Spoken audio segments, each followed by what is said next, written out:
ದೇವರ ಪರಿಶುದ್ಧ ನಾಮಕ್ಕೆ ಸ್ತೋತ್ರ ಉಂಟಾಗಲಿ. ಈ ಮುಂಜಾನೆ ವೇಳೆಯಲ್ಲಿ ವಾಕ್ಯ ಧ್ಯಾನಿಸೋಣ. ಕೀರ್ತನೆಗಳು 146ನೇ ಅಧ್ಯಾಯ 3ನೇ ವಾಕ್ಯ. ಪ್ರಭುಗಳಲ್ಲಿ ಭರವಸೆ ಇಡಬೇಡಿರಿ, ಮಾನವನನ್ನು ನೆಚ್ಚಬೇಡಿರಿ, ಅವನು ಸಹಾಯ ಮಾಡೋ ಶಕ್ತನಲ್ಲ. ಆಮೇನ್.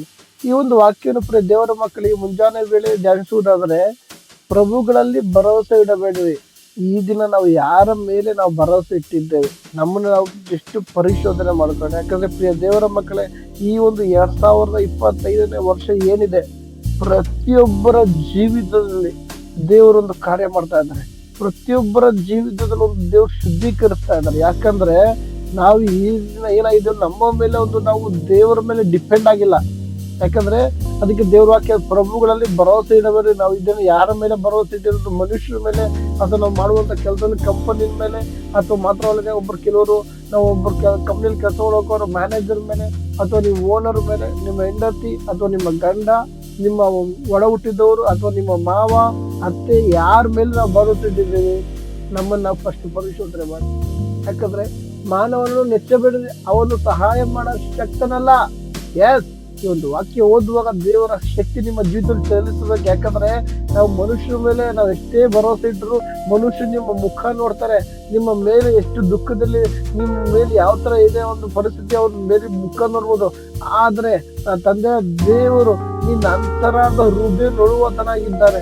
ಮನುಷ್ಯ ನಿನ್ನ ಮುಖ ನೋಡ್ಬೋದು, ಅಥವಾ ನೀನ್ ಯಾವ ತರ ಬಟ್ಟೆ ಹಾಕಿದ್ಯಾ, ಯಾವ ತರ ಡ್ರೆಸ್ ಹಾಕಿದ್ಯಾ, ಹೆಂಗೆ ಮೇಕಪ್ ಹಾಕೊಂಡ್ ಬಂದಿದ್ಯಾ, ಅಥವಾ ನಾವು ಎಷ್ಟು ಕಾಸ್ಟ್ಲಿ ಬಟ್ಟೆ ಹಾಕಿದ್ವಿ, ಅಥವಾ ಎಷ್ಟು ಕಷ್ಟದಲ್ಲಿದ್ದೀವಿ, ಎಷ್ಟು ಮೇಲ್ಗಡೆ ನಿಮ್ಮ ಮುಖ ನೋಡ್ಬೋದು.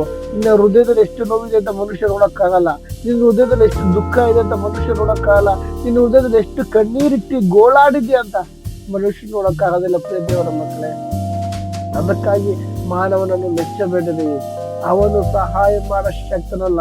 ಈ ಮುಂಜಾನೆ ವೇಳೆಯಲ್ಲಿ ದೇವರ ಮೇಲೆ ನೀವು ಡಿಪೆಂಡ್ ಆಗ್ಬೇಕು. ಎಷ್ಟೋ ಜನಗಳೇನಾಗಿದ್ದಾರೆ, ಅವರು ನನ್ನಿಂದಲೇ, ನಾನು ಮಾತ್ರವಾದ ನಾನು ಹೋಗೋ ಕೆಲಸ, ನಾನು ದುಡಿತಾ ಇದ್ರೆ ಹಿಂಗಾಗ್ತಿದೆ, ನಾನು ಮಾಡೋ ಕೆಲಸದಿಂದ ಹಿಂಗಾಗ್ತಿದೆ. ನೋ, ನೀನು ಇವತ್ತು ದೇವರ ಶಕ್ತಿ ಕೊಟ್ಟಿಲ್ಲ ಅಂದ್ರೆ ನಿನಗೆ ಕೆಲ್ಸಕ್ಕೆ ಹೋಗೋಕ್ಕಾಗಲ್ಲ. ದೇವರ ಆರೋಗ್ಯ ಕೊಟ್ಟಿಲ್ಲ ಅಂದ್ರೆ ನೀನು ಇವತ್ತು ಮನೆಯಿಂದ ಹೊರಗಡೆ ಬರೋಕ್ಕಾಗೋದಿಲ್ಲ. ಅದಕ್ಕಾಗಿ ಈ ದಿನ ನೀನು ಯಾರು ನಂಬುದು, ನಾನು ಈ ದಿನ ಯಾರನ್ನ ನಂಬಿದ್ದೇನೆ, ಆ ಒಂದು ತಿಳುವಳಿಕೆ ನಿನಗಿರ್ಬೇಕು. ನೀನು ದೇವರ ನಂಬುವುದೇ ಆದ್ರೆ ದೇವರ ಬಲವಾದ ಹಸ್ತ ನಿನ್ನ ಜೀವಿತದಲ್ಲಿ ಚಲಿಸ್ತಾ ಇದೆ. ಈ ದಿನ ಚಲಿಸುವಾಗ ನಿನ್ನ ಪ್ರಾರ್ಥನೆಗೆ, ನಿನ್ನ ಆತ್ಮಿಕ ಜೀವಿತಕ್ಕೆ, ನಿನ್ನ ಅಭಿವೃದ್ಧಿಗೆ, ನಿನ್ನ ಬಿಡುಗಡೆಗೆ ಇರುವಂತ ಎಲ್ಲ ತಡೆಗಳನ್ನು ಆತನ ಒಡೆದು ನಿನ್ನ ಮೇಲೆ ಒಂದು ವಾಗ್ದಾನವನ್ನು ನೆರವೇರಿಸುವಂತನಾಗಿದ್ದಾನೆ.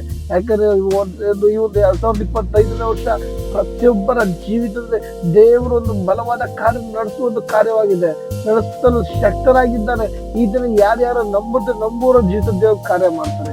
ಈ ಮುಂಜಾನೆ ವೇಳೆ ದೇವರ ಮಗುವೆ, ನಿನ್ನ ಜೀವಿತದಲ್ಲಿ ಎಷ್ಟೇ ದುಃಖ ಇರ್ಬೋದು, ಎಷ್ಟೇ ಕಷ್ಟ ಇರ್ಬೋದು, ಎಷ್ಟೇ ಪ್ರಾರ್ಥನೆ ಮಾಡಕ್ಕಾಗದ ಆತ್ಮಿಕ ಜೀವಿತದಲ್ಲಿ ಬಿದ್ದೋಗಿರ್ಬೋದು, ಈ ದಿನ ದೇವರ ಹಸ್ತಕ್ಕೆ ನಿನ್ನನ್ನು ನೀನು ಸಮರ್ಪಿಸಿಕೊಡು.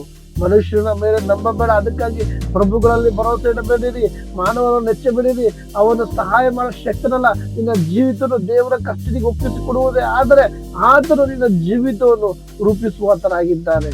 ನಿನ್ನ ಜೀವಿತವನ್ನು ಜನರು ನಾಶ ಆಗ್ಬೇಕು, ನೀನು ಬೆಳಿಬಾರ್ದು, ಹಂಗೆ ಹಿಂಗೆ ಶಪಿಸಿ ಯಾರ್ಯಾರು ನಿನ್ನ ಶಪಿಸ್ತಾವ್ರೋ ಅವ್ರ ಮಧ್ಯದಲ್ಲೇ ನಿನ್ನ ಜೀವಿತವನ್ನು ತಲೆ ಎತ್ತಿ ನಿಲ್ಲುವಾಗ ದೇವರು ಮಾರ್ಪಡಿಸ್ತಾರೆ. ಅದಕ್ಕಾಗಿ ಮುಂಜಾನೆ ವೇಳೆಯಲ್ಲಿ ನಿನ್ನ ಜೀವಿತ, ನಿನ್ನ ಆತ್ಮಿಕ ಜೀವಿತ, ನಿನ್ನ ಕುಟುಂಬದ ಎಲ್ಲಾ ಕಾರ್ಯಗಳನ್ನು ಆತನ ಕೈಗೆ ಒಪ್ಪಿಸಿಕೊಡು.